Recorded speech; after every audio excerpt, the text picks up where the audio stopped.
Hello everyone. हमारे जो DSSB के सब्जेक्टिव पेपर होता है उसके 2 पार्ट्स हो चुके थे। टोटल 5 पार्ट्स में जो है अपना 2020 क्वेश्चंस के टोटल 5 पार्ट्स में डिस्ट्रीब्यूट होता है। तो 3 पार्ट से स्टार्ट करते हैं। और अगर आप हमारे चैनल पर नए हैं तो चैनल को सब्सक्राइब और वीडियो को लाइक करना न भूलें। और अगर आपकी कोई भी क्वेरी है तो आप कमेंट सेक्शन में बताइएगा। अगर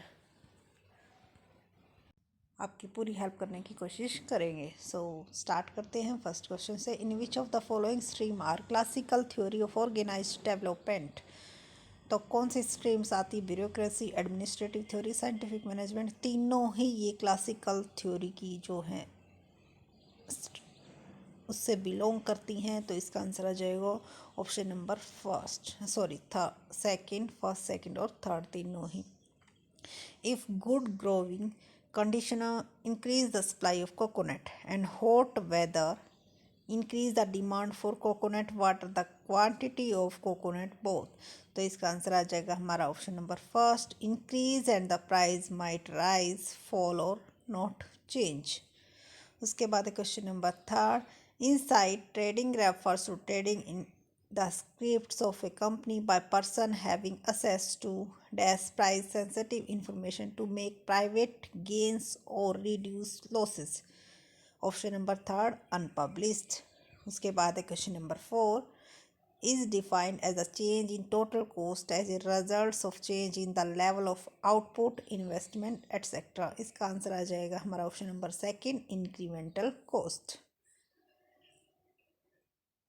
उसके बाद है असर्सन एंड रीजनिंग दिया हुआ है। सेलेक्ट करेक्ट ऑप्शन को हमने सिलेक्ट करना है। असर्सन क्या दिया हुआ है? The Reserve Bank of India in the apex organisation in the Indian money market. तो सही बात है, लेकिन उसका रीज़न क्या दिया हुआ है? In April 1980 it set up the discount and finance house of India to perform the function of stabilise the money marketing in India. तो बिल्कुल सही बात कही गई है। ए और आर दोनों ही करेक्ट हैं। और आर का क्या है? ए एक्सप्लेनेशन। ए का जो आर में एक्सप्लेनेशन दिया गया है वो राइट है।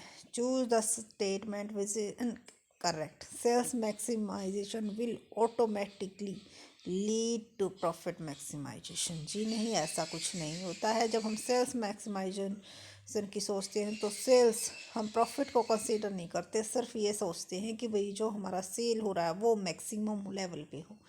What is the source of formation of attitude? तो इसका आंसर आ जाएगा हमारा option number first and third, social learning and direct experience.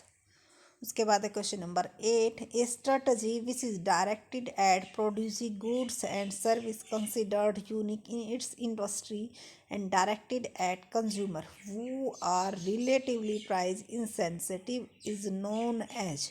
तो इसको हम क्या बोलते हैं? डिफ्रेंशिएशन। जब हम गुड्स को या सर्विस को किसके कंज्यूमर के बिहाफ पे क्या करते हैं, उसको डिफरेंट डिफरेंट पार्ट्स बना देते हैं। Which of these is are method of marketing making capital issue? तो इसका आंसर है offer for sale, private placement और राइट इश्यू। बिल्कुल सही है, ए, बी और सी। बिड एंड ऑफर नहीं आएगा। Define strategy. तो स्ट्रेटजी क्या होती है हमारी? ए unified comprehensive and integrated plan that relates the calculated advantage of the firm to the challenge of its environments। Environments के जो चैलेंज हैं उनके बेस पर हम क्या बनाते हैं? कुछ अपनी प्लान बनाते, पॉलिसीज बनाते, वो हमारी क्या होती है? Strategy. What are speciality goods? तो स्पेशलिटी एक class of consumer goods with perceived unique characteristics such that consumers are willing to pay special effort to buy them। जिसको खरीदने के लिए स्पेशल एफर्ट्स करता है कि भाई ये ही चीज़ इसी कंपनी की, इसी ब्रांड की हमें परचेज करनी है। Which of the following statement about price elasticity of demand is correct? तो तीनों के तीनों ऑप्शन पढ़ लेना, तीनों ही करेक्ट दिए हुए हैं। तो वीडियो को म्यूट करके आप अच्छी तरह से क्वेश्चंस को पढ़ सकते हो। जो क्वेश्चन ना समझ में आए उसका आप कमेंट में नंबर लिखिएगा, हम आपको समझा उसका सॉल्यूशन जो है प्रोवाइड करवा देंगे। 13 क्वेश्चन में पहुंच गए हैं। A customer walked into a general merchant shop and while buying Dove soap, discovered that we can a stainless steel spoon free it see by Synthur soap. Therefore, she bought Synthur soap. It is neither advertisement not publicity. तो ये क्या है? Publicity. क्यों? क्योंकि इसमें advertisement नहीं की गई है। वो डव सोप को खरीदने के लिए गया था, लेकिन उसे पता चला कि भाई अगर सिंदूर खरीदेगा तो उसे क्या मिलेगा? एक स्टेनलेस स्टील स्पून मिलेगी। तो उसने क्या किया? संतूर शॉप को क्या कर लिया? परचेज कर लिया। यहाँ पर एडवर्टाइजमेंट के लिए खर्चा नहीं हो रहा, यहाँ पर पब्लिसिटी हो रही है। ठीक है, उस चीज़ की पब्लिसिटी की जा रही है। पब्लिक में आपस में ही उस चीज़ को क्या किया जा रहा है? उस सेल पर इफेक्ट पड़ रहा है जो दूसरे पॉइंट ऑफ व्यू अपना दे रही हैं। What is known as the process of dividing the total market for a product or service into several smaller groups such that the member of each group are smaller with respect of the factors that influence demand। तो उसको क्या बोलते हैं? Market segmentation. Is pastel framework. What does L stand? तो L किसको stand करता है? Legal को। उसके बाद है असर्शन एंड रीजनिंग में एक क्वेश्चन दिया हुआ है, करेक्ट ऑप्शन हमको सिलेक्ट करना है। The channel of distribution is a network of institution that perform a variety of inter related and coordinated function in the movement of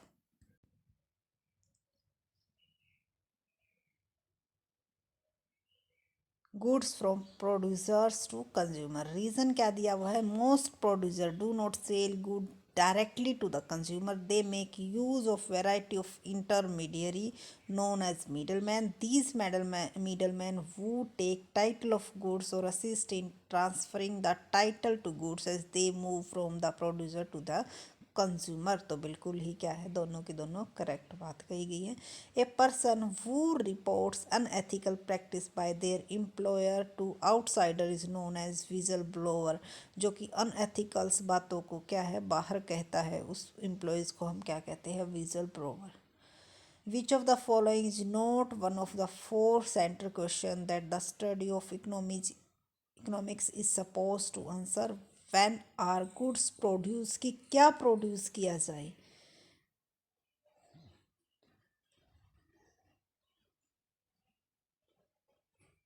ये तीनों कैसे किया जाए, किसके लिए किया जाए, क्या क्या, ये तीनों हमारे क्या हैं? सेंट्रल क्वेश्चन है। But when are goods produce, कब किया जाए, ये हमारी जो है सेंट्रल प्रॉब्लम नहीं है। Match the organisational objective what the market concept given below the choose the correct code. तो आपस में मैच करना है, करके देख लेना। जो राइट आंसर है वो ऑप्शन नंबर 3 है। Organizational behavior is a field of study that investigates the impact that individual group and structures have on behavior within organization for the purpose of applying such knowledge towards improving an organization effectiveness. Who has said this? तो ये किसने बात कही थी? Stephen P robin ने। उसके बाद part number 4, in practice a compound journal entry is not recorded when only one account is debited, another account is credited। तो कंपाउंड एंट्री यहाँ पर नहीं बनेगी। Compound entry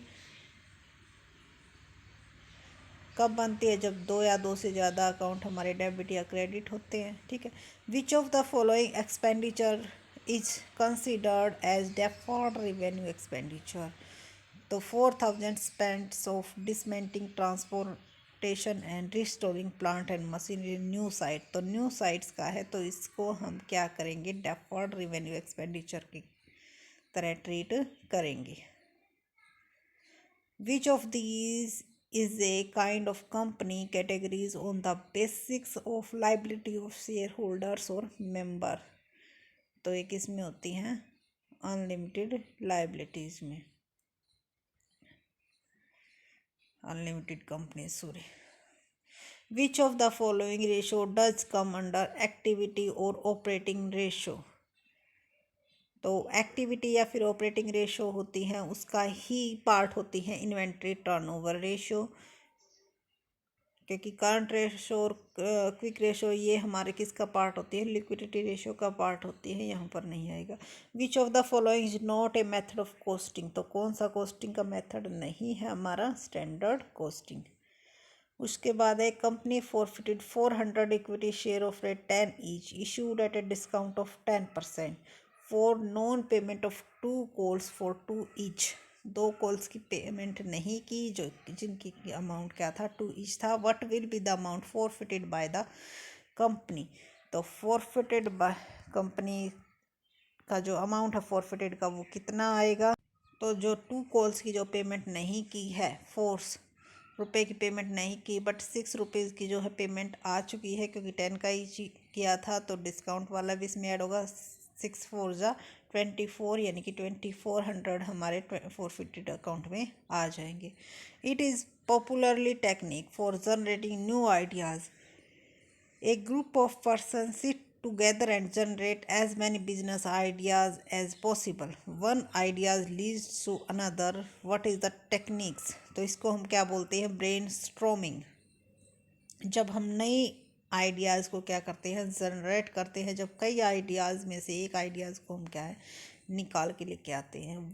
which of these is an example of model of e commerce, तो a watermelon farmer advertisement his watermelon online, तो online क्या कर रहा है, ये एडवर्टाइजमेंट कर रहा है अपने बिजनेस की, तो इसको हम क्या बोलेंगे, ई कॉमर्स। कि इलेक्ट्रॉनिक्स यूज़ कर रहा है वो अपने बिजनेस को ग्रो करने के लिए। Which of the following statement is false in relation to consignment, तो इसमें क्या कहा गया, dispatch of goods on consignment amount to sale of goods by the consignor,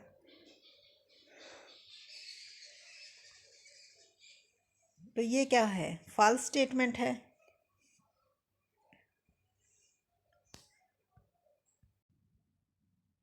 उसके बाद है which of these book is not related to non trading concern, तो donation book नहीं होती, तो इसका आंसर आ जाएगा ऑप्शन नंबर फर्स्ट। उसके बाद है dash is also refer to as e website, it allows the customers to purchase goods from various sellers using internet. Its aim is to provide a global, reliable 24/7 web-based effective sales management system, तो इसको हम क्या बोलते हैं, ई shop. उसके बाद है memorandum joint venture account is prepare to find out amount due from the co venture, profit और loss on the joint venture, तो इसका आंसर आ जाएगा प्रॉफिट और loss on the joint venture.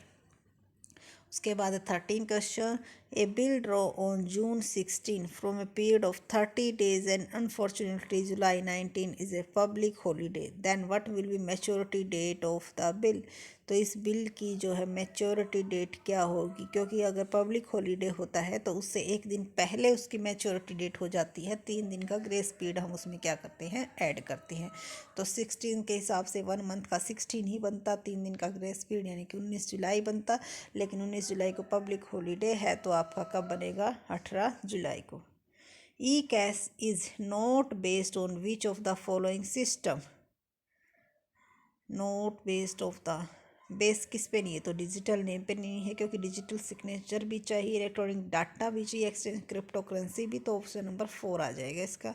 Which of the following is not an individual component of systematic risk, not an individual component of systematic risk, तो interest rate risk and purchasing power risk और marketing risk तीनों, लेकिन inflation risk individual component of market systematic risk नहीं है, क्योंकि inflation individual के उस पर नहीं होता।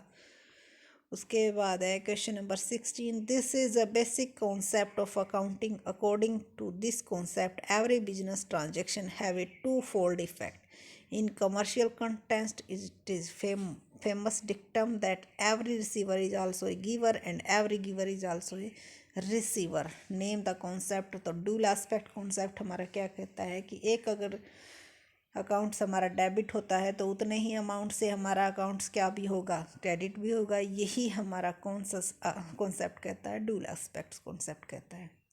उसके बाद question number 17, Loading is usually involved in all such items which are recorded at the invoice price in the consignment account. Which of these is not one of those items? तो इसका answer आ जाएगा expenses incurred by the consignor. उसके बाद है question number 18, which is not a direct और indirect cost. तो कौन सी डायरेक्ट या इनडायरेक्ट कॉस्ट नहीं है? Overhead cost, supplementary cost, on cost, down cost direct या इनडायरेक्ट कॉस्ट का पार्ट नहीं है। What are benefit of e commerce to society at large. तो इसको अच्छी तरह से स्टडी कर लेना। इसमें ऑप्शंस करेक्ट आंसर है हमारा option number 3। Noida toll bridge is an example of dash type of project financing. तो build, own, operate and transfer type, BOOT जिसको हम बोलते हैं। उसके बाद है लास्ट हमारा जो है 5th group, which of the following statement is true. तो agriculture income is totally exempted from tax. Agriculture income पर क्या नहीं लगता? टैक्स नहीं लगता। उसके बाद है ये स्टेटमेंट दी हुई है, इसमें से ये देखना है कि करेक्ट कौन सी है। तो सी और डी आपकी अच्छी तरह से पढ़ लेना, ये करेक्ट है। और ए और बी को भी पढ़ना कि ये करेक्ट क्यों नहीं है। What is the chief characteristics of foreign aid. तो it is made accessible and consignable terms inferring that the piece of interest in lower and the development time frame is longer. उसके बाद है question number 4, the gold standard was briefly reinstated from which to which year as the gold exchange rate. तो 1925 to 31।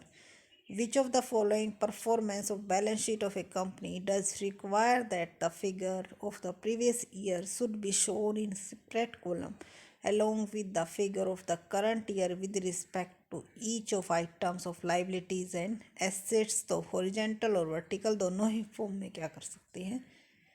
Show कर सकते हैं। For calculating pre-incorporation profit in case of public limited company, the relevant date is, तो कौन सी होती है? The date of certificate of incorporation. What is on the x and y axis on the graph of product life cycle. तो x पे क्या रखते हैं हम? सेल रखते हैं। और वाई पे क्या रखते हैं? टाइम रखते हैं। क्योंकि टाइम क्या होता है हमारा? इंडिपेंडेंट होता है। और डिपेंडेंट कौन होता है टाइम के ऊपर? सेल हमारी। तो इसीलिए हमारी जो सेल आएगी, सॉरी अपोजिट बोल दिया, सेल हमारी एक्स एक्सिस पे आएगी और वाई एक्सिस पे हमारा टाइम आएगा। उसके बाद है question number 8, which income from the following is partially exempted. तो share from unregistered firm. Unregistered firm में अगर आप शेयर्स की जो इनकम है वो क्या होती है? पार्सली एग्जेम्प्टेड होती है, फुल एग्जेम्प्टेड नहीं होती। उसके बाद x setups a new business on October 1st 1987, does not close his books on March 31st। What will be the period of previous year for the assessment year 1989 to 90। तो कितने months का जो है assessment period हो जाएगा? 18 months का।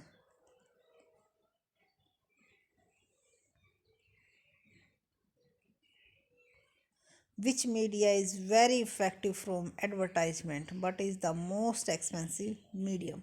तो कौन सा होता है? टेलीविजन।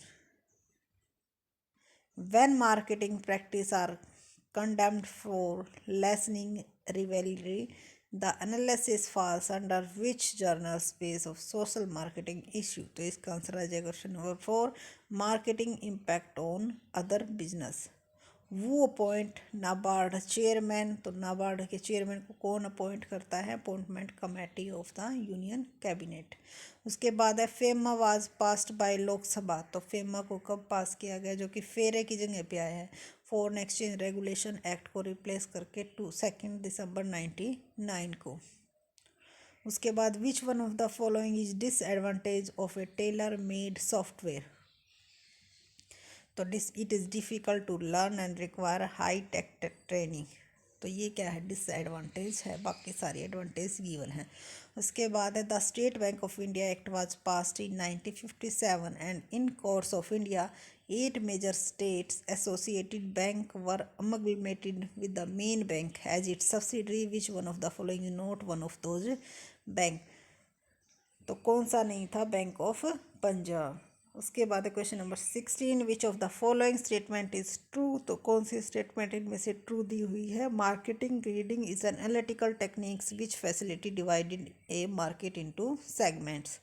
उसके बाद है question number 17, which of the following is not an objective of IMF today? तो इसका आंसर आ जाएगा option number second, maintaining exchange rate stability. उसके बाद है question number 18, which of the following is prepared for distribution of property among the partner? तो इसका answer आ जाएगा option number 4, profit and loss appropriation account. उसके बाद है लिस्ट फर्स्ट और लिस्ट सेकंड दी हुई है, ये मैच करना था। ऑप्शन नंबर 3 हमारा जो है करेक्ट आंसर है। मिसलेनियस एक्सपेंडिचर हमारे discount and issue of shares हमारे क्या होते हैं, मिसलेनियस एक्सपेंडिचर होते हैं। करंट लाइबिलिटीज़ हमारी unclaimed dividend, subscribed capital, forfeited share account और current assets work in progress का पार्ट है। उसके बाद है आज का last question, who said recruitment is a business and it is a big business? तो ये स्टेटमेंट हमारी किसने कही थी? डेल योडर ने, कि रिक्रूटमेंट हमारी क्या है, एक बिजनेस है। क्योंकि इसकी जो एप्लीकेशन मनी होती है उससे बहुत ही ज़्यादा क्या है, पैसा हम कलेक्ट करते हैं। और आजकल तो यही सिस्टम चल रहा है, फार्म पे फार्म फिल करवाए जा रहे हैं, इसे एक धंधा बना दिया गया है। इतने अमाउंट इकट्ठा हो जाता है कि अगर एम्प्लॉयज़ की कई साल की सैलरी हमारे जो फॉर्म हैं उनसे ही कलेक्ट हो जाती है। क्योंकि अगर 10 पोस्ट निकलती हैं उन पे 20-20 स्टूडेंट अप्लाई करते हैं, और वही पोस्ट अगर 100 निकलती हैं तो उन पे भी सभी कैंडिडेट्स अप्लाई करते हैं। तो इसीलिए कम कम पोस्ट करके जल्दी जल्दी बार बार निकाली जाती है और उनका जो सिलेक्शन है उसको रोक दिया जाता है, जिससे सिर्फ एक बिजनेस बन गया है। ये स्टेटमेंट आज बिल्कुल करेक्ट बैठती है। तो अगर हमारी वीडियो अच्छी लगी हो तो लाइक शेयर एंड सब्सक्राइब करना नहीं भूलें, और अगर आपकी कोई भी क्वेरी है तो कमेंट सेक्शन में बताइएगा। Thank you so much.